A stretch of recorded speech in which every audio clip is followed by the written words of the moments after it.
this issue, and looking around the room, it clearly is something that people can talk about far more eloquently and powerfully than any of us on this side of the table. But the urgency of it was conveyed to me earlier today. I got a text from a friend who's an Army sergeant living in Connecticut, in Coventry, Connecticut, about to retire actually, but very active in veterans circles around the state. And he sent me a note at 12:29 today that said, two-tour Iraq vet, fresh out of rehab, father of 3, OD on heroin today.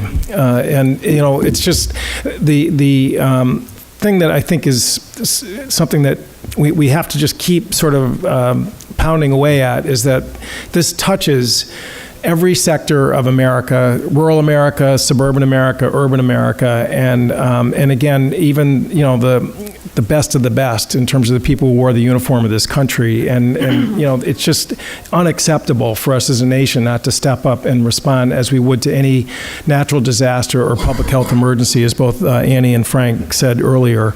A couple weeks ago, we had office hours in my district, and Miss Jennifer Kelly appeared, and she lives about 5 miles from my house, and told the story about her daughter, Justice, whose picture she will show you in a minute or so.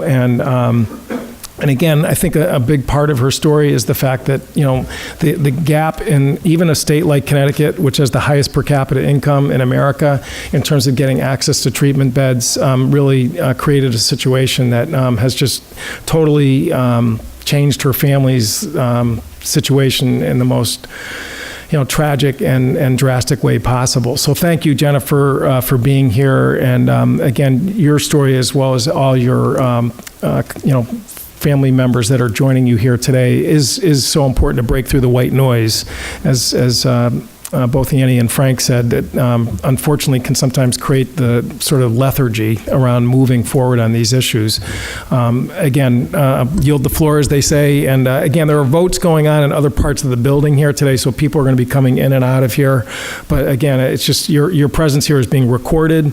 A record is being made. It's going to be spread and shared with other members. So don't be discouraged by sometimes the fact that the panel here sometimes has some empty seats at it. So thank you all for being, and again, I'll yield back to the chairman.